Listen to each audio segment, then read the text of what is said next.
Bonjour à tous, alors aujourd'hui nous allons voir comment utiliser Photofiltre dans les fonctions de base pour faire des corrections primaires sur une photo.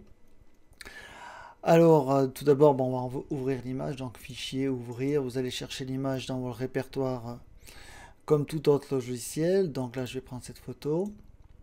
Et puis ce qui est important de bien faire avant d'attaquer la correction des images, c'est de réfléchir sur les corrections à apporter. Donc là, par exemple, si on regarde l'image, déjà elle penche, il suffit de regarder la souche. Après, il manque un petit peu de recadrage. Après, on va sûrement rajouter un petit peu de saturation pour que les couleurs d'automne ressortent. Voilà. Donc, eh ben, on va attaquer. Donc, première chose, on va redresser l'image et la recadrer. Donc, on va d'abord dans Images. Et là, vous avez recadré, donc ça, on le fera tout à l'heure. Mais surtout, il y a transformation. Et ici, vous avez donc symétrie verticale, c'est-à-dire qu'on fait un effet miroir vertical-horizontal. Rotation de 90 horaires, ça veut dire qu'on tourne la photo de 90 degrés dans le sens des aiguilles d'une montre. 180, c'est une rotation de 180 degrés, bien sûr. Et puis, vous avez rotation paramétrée. Parce que là, on n'est ni à 90 ni à 180, mais il va falloir redresser la photo de quelques degrés. Donc ici, on vient rajouter le nombre de degrés. Donc là, je vais mettre 5 par exemple. Et puis, je m'aperçois que en gros, la souche est à peu près horizontale. Je fais OK. Et donc là, il va faire un travail de rotation. Donc il fait tourner tous les points de l'image. Ça peut prendre un petit peu de temps sur une image de haute définition. Voilà, donc là j'ai peut-être fait un petit peu trop à tourner l'image parce que là vous voyez l'arbre est un petit peu plus à droite, donc je vais mettre, au lieu de mettre 5 degrés, je vais mettre 6, donc je fais édition, refaire la rotation, donc ça revient en arrière, hein, toujours quand on fait édition, refaire, donc défaire, c'est-à-dire qu'on va en avant ou en arrière, on voit les petits symboles ici, et puis on les retrouve ici, donc avant, arrière, voilà.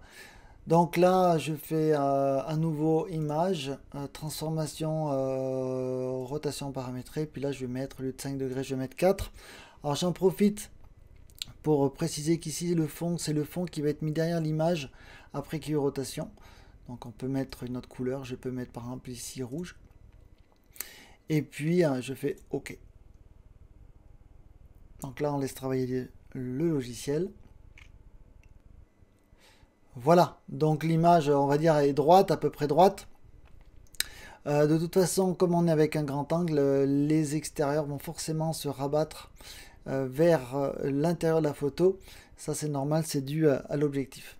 Alors, il y a des solutions pour retravailler ça, mais aujourd'hui, comme on a les fonctions de base, on va s'en tenir à ça. Et là, maintenant, ce qu'on va faire, c'est qu'on va recadrer. Donc, là, je vais me remettre à peu près par ici, vous voyez, avec la souris. Donc là, je viens ici, je viens prendre là, je fais attention de ne pas aller dans la zone rouge. Et donc j'ai recadré ici. Si je souhaite ajuster, je peux manuellement ici. Voilà. Et donc là, on va dire que le recadrage est OK. Donc je vais pouvoir faire la découpe. Donc image recadrée. Voilà. Donc l'image est donc recadrée. Une petite information, bien vérifier que tout ce que je viens de faire a été fait avec la flèche activée.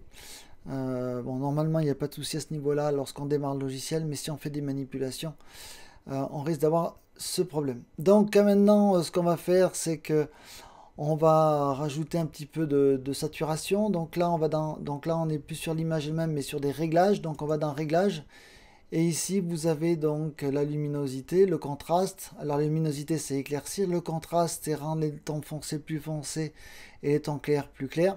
Mais nous, ce qu'on veut faire déjà, c'est faire une teinte saturation pour faire ressortir les couleurs. Alors, la teinte saturation, je rappelle un petit peu ce que c'est une teinte et une saturation. La teinte va changer les couleurs. Donc toutes les couleurs vont basculer. Alors ici, je vais mettre aperçu direct. Toutes les couleurs vont donc basculer sur la palette de couleurs. D'accord? Donc c'est pas ce que je souhaite. Moi, ce que je souhaite, c'est de revenir sur une teinte normale. Oui, donc je vais faire la saturation qui, elle, va permettre de colorer, de rendre plus chatoyantes les couleurs. Donc si je vais trop fort, je vais avoir des couleurs complètement surnaturelles.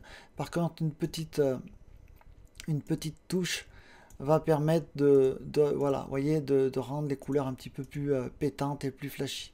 Donc ne pas aller trop loin. Et puis ici, vous pouvez faire une bascule aussi sur vos couleurs. Ici, soit plus bleu ou soit plus rouge. D'accord? Donc là, après, ça dépend des dominantes que vous avez sur votre image. Donc là, pareil, j'ajuste le potentiomètre à 0 avec la touche flèche haut et flèche bas. Donc voilà, on va dire que la saturation me convient. Je fais donc OK. Et là, je vais maintenant rajouter un petit peu de netteté. Donc je vais faire, ce n'est plus un réglage, c'est un filtre qu'on vient appliquer par-dessus la photo. Alors, toujours effectuer la netteté à 100%. Pourquoi? Parce qu'en fait, c'est à 100% qu'on va voir un pixel à l'écran est égal à un point sur la photo. Donc là, on va pouvoir voir un petit peu l'effet de la netteté. Si on reste à des pourcentages très bas, on ne va pas voir l'application de la netteté. Du coup, on va avoir tendance à rajouter beaucoup de netteté. Donc il vaut mieux être à 100% et puis vous venez dans filtre. Et là, vous faites netteté et plus net. Vous laissez travailler et puis vous rajoutez quelques fois ce filtre pour arriver à la netteté que vous souhaitez. Voilà, bon, je vais mettre 3 couches, hein, mais attention, ça dépend de la résolution de votre image. Là, on sort, voilà.